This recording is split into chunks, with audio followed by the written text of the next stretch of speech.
It's a very messy situation, and I'm extremely conflicted over what to do. I can't talk to my wife because she doesn't know any of this, and she also doesn't know that I knew Oliver cheated on his wife and had another child. I'm afraid of how she might react if she finds out I've known this entire time that he had an on-off affair with another woman and ignored it. I was contacted recently by Oliver's daughter, who I'll call Maria. She wants to know more about her family and to be introduced to some of her dad's relatives, and she wants my help. The problem is, she, 1, doesn't know any of them, literally doesn't know their names. So I'd actually have to give her names and tell them who she is, and 2, they have no clue she exists and no idea that Oliver had an affair.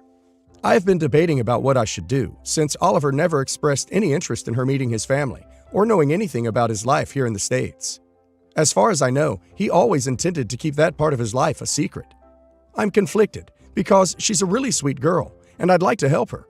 But I also know that if this comes out, then not only will it tarnish people's memory of Oliver, but also it will absolutely devastate his wife and children. I'm also afraid of the backlash I might receive as well, since I've known about the affair for all this time and even knew he had a daughter. I can see my wife being upset by that. I could try to come up with some excuse for why she knows about me, but there's no good explanation for how she'd know about me without her father mentioning me. I have no idea what I should do.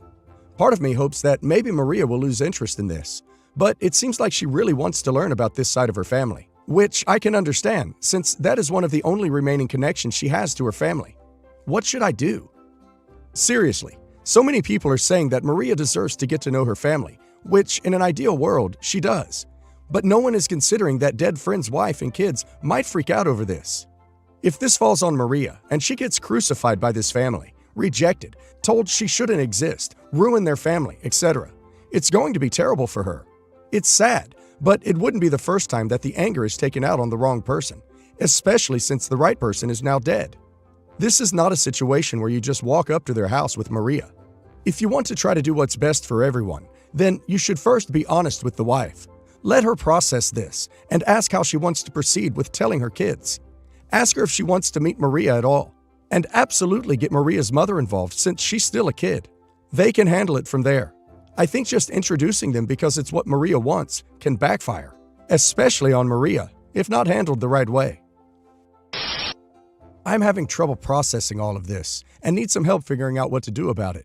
Normally, I would talk to my mom or dad or my wife, but I can't do that for reasons that will become clear. I was over at my brother's house earlier today, just hanging out watching the early college football games. He seemed kind of off, so I asked him if he was okay. He said he was, so I didn't feel like pushing him on it.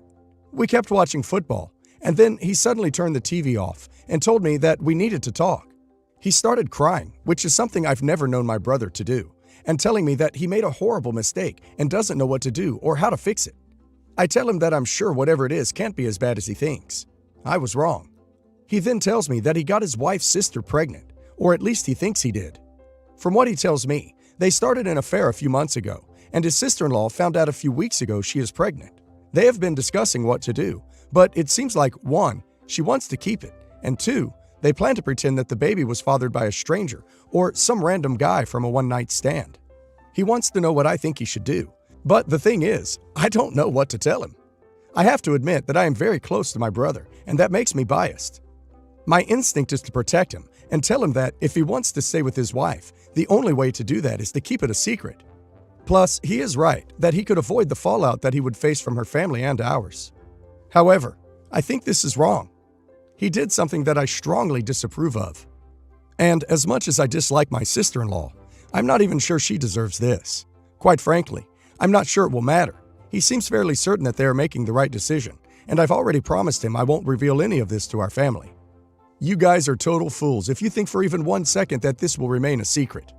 It'll come out and be so much worse. Not only will your brother be the piece of crap adulterous husband, he'll be a liar, and you'll be complicit in that lie. That lie he's going to have to tell your mother.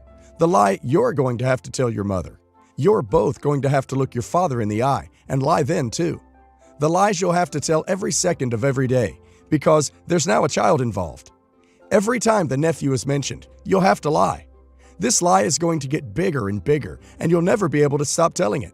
And even if you put yourself through all that, the lie will eventually come out and destroy everyone, despite your hardest work and best efforts. The worst part is, you'll deserve the destruction. If your wife finds out, she'll wonder what else you're keeping. Your parents will wonder what kind of deficient and dishonest humans they've raised, and wonder where they went wrong with your upbringing. This is the poison you're talking about feeding your family. Your brother needs to confess. Your brother needs to be an adult and take his lumps, and be grown up enough to not take you down with him by asking you to lie about his sordid and disgusting behavior. By asking you to lie about his child, your nephew, your parents' grandchild. You tell him that if he doesn't confess himself, you will do it for him, because you can't lie about a child for its entire life. It doesn't work. Even if it remains a secret for the next 10 years, that means by the time this awful family-destroying secret comes out, the kid will be old enough to be really ducked up by it. I need somebody to tell me if what I'm doing is completely crazy. My new boyfriend is my former husband. I think at this point we're secretly dating. It started out as just sleeping together a few times, but it's evolved into a full-blown relationship again. I feel stupid and silly and giddy and like I want to slap myself, while on the other hand, I just want to say screw it and enjoy the happy feelings it's giving me. I'm currently 41. He's 47. We met when I was 22, married when I was 24, and had a baby when I was 26. We share one son who is now 15. When our son was getting ready to turn 5, I found out that my husband was cheating on me. He was having an affair with a younger woman. He didn't confess to me. I found out about it on my own. I was a stay-at-home mom, and my whole world was turned upside down. I left him as soon as I found out about it, and moved into divorce proceedings soon after that. Back then, there wasn't going to be any changing my mind. It was the only option, and I really didn't think twice about it. Divorce hurt, but I never saw myself as somebody who would consider staying with a cheating spouse. I gave him absolutely no chance to reconcile. He said he wanted us to stay together. I didn't give any of his begging or pleading the time of day. I gave him the ultimate cold shoulder and took him for everything that I could in the divorce as well. After the first year, I just began to get over the cheating part. We started to get along again. I even got along with his new wife, the woman he cheated on me with. She got pregnant and he married her. We attended our son's school activities and birthday parties and got along amicably and didn't have to avoid each other on opposite sides of the room. He's always been very involved in his son's life. We share 50-50 custody, and it is truly 50-50 in practice. I eventually started dating and married again. My second husband is a good man. He was fantastic with my son. He loved me, provided for us, and gave me everything I wanted. I loved him, but not in a passionate, romantic way. I convinced myself I did, but I don't think I ever felt that way about him. I made myself pick 100% with my head, based on what seemed safe and secure and made sense. I spent a lot of time rationalizing that I loved him enough, that it was good enough, even if I never felt that complete lust, want to tear your clothes off sort of passionate attraction to him. Relationships and marriages are based on so much more than that, but over the last year or so of our marriage, I realized that I didn't want to be in a marriage, no matter how safe and secure. That didn't include an inkling of those sorts of feelings. It wasn't fair to him for me to pretend to have those feelings or to try to force them. Our involvement in each other's lives, I might even say borderline on actual friendship at some points, did annoy our second spouses from time to time. Nothing inappropriate ever happened, but there was instances where both of our spouses were upset and saying things to the effect of, "But I'm your husband, wife, not him, her." I admit that I've always had special feelings for my first husband that I've never felt for any other man. But I chalked it up to him being the father of my only child and my first true love. His divorce was finalized about 5 or 6 months after mine. He said I inspired him to do it.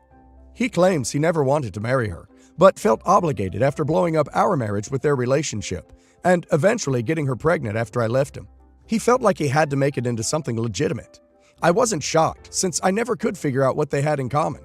I was more surprised that their marriage lasted as long as it did in the first place. I actually felt bad for her, and I told him to not involve me in his reasoning for pulling the plug. He insisted it had nothing to do with me, other than helping him to realize that it was okay to divorce simply because you weren't happy with your spouse. He said it was as simple as realizing he didn't want to be married to her anymore, and he'd rather divorce her than cheat on her, which he confessed to me that he had come close to doing, but had sworn to himself that he would never do that to a woman again. So now here we find ourselves. Our son has no clue, as far as I'm aware. He's my main concern. He doesn't remember much about our divorce. He's always remembered us being divorced, but getting along, and that was his normal. I'm not sure how he'll react to us being together now. How do you explain this to a 15-year-old boy? I'm scared to set him up for major disappointment if it all goes south again. It's getting harder to hide it since it's not like this is a random man I'm seeing in my free time. This is his dad, who he lives with half the time. I'm not ready to share it with the world, but my ex-husband, what do I even call him now, is of the mindset that he's almost 50 and he'll do whatever he wants, and he doesn't care about anyone's opinion on what we decide to do. So you divorced the cheating husband, and you're going back for seconds? Plus, he told you he came close to cheating on his second wife, and you seriously think he's a changed man because he says he'll never cheat again? Fool me once. I, 31 male, am getting married next year. Rather than a traditional wedding, my fiancée, 30 female, and I have planned a group trip to one of the most beautiful places in the world. We've booked an excursion package that will take us and our guests to various spas, tourist locations, etc. And we plan to do the actual wedding ceremony on the last day of the trip. Following that, our guests will go home, and my then wife and I will travel elsewhere for another week as our honeymoon. The problem is, the excursion package we booked is limited to 14 people, including the fiancé and I.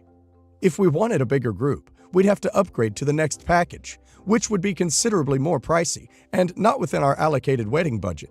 My fiancé and I have planned out the guest list as follows: my mother, her parents, her twin sister, her 2 younger brothers, my 4 older siblings, and 2 very close mutual friends of ours. Here's the thing. Though my older siblings and I are very close in age, my mother got pregnant again by a different father when I was 12. My mother was doing very poorly at the time. Financial struggles, problems with addiction, ongoing depressive episodes, and didn't feel capable of taking care of another child. So my youngest brother ended up getting raised primarily by my mother's cousin, though he's been living at home with my mom since he was 14. He's now 19, and unfortunately, neither I nor my siblings are very close with him. We see him on major holidays and occasionally when we all visit home. But due to both the age difference and the fact that he wasn't raised by our mother, we just haven't been able to maintain a significant relationship. When my fiancé and I were putting together the guest list, I considered including him, but with the strict limitations on guest numbers, it came down to him versus one of my best friends. Honestly, I'm far closer with my friend. After we invited everyone, my mom called me to tell me that my brother was incredibly upset that he hadn't been invited. She said that she couldn't believe that I would leave him out of a family event like this, especially as he's been left out of so much family stuff throughout his life. But my other siblings agree with me. None of them are very close to him either, and they know they wouldn't choose him over their best friends if the choice had to be made. I feel bad about hurting his feelings, but I still think it's my and my fiancé's decision who we invite to our wedding. Thoughts? This is the hard thing about destination weddings. Not everyone can be included. It's very generous that you and your fiancé are paying for the excursion. I'm assuming the only thing the guests are paying for is the flight, instead of asking your guests to shell out to attend. That said, I totally get why your younger brother and mother are upset. It sounds like he is the only family member being left out, and it sounds like that's been a pattern his whole life. Yes, the a-hole, for handling it this way, instead of considering a different solution. Booking him a flight out to at least be there for the wedding, booking his excursion separate, inviting him instead of a friend. You picked your brother to be expendable. It doesn't sound as if you or your other siblings have made much effort to get to know this kid in the past 5 years, let alone his early life. This will probably be the nail in the coffin for y'all's relationship, but I'd at least try to find a way to invite him.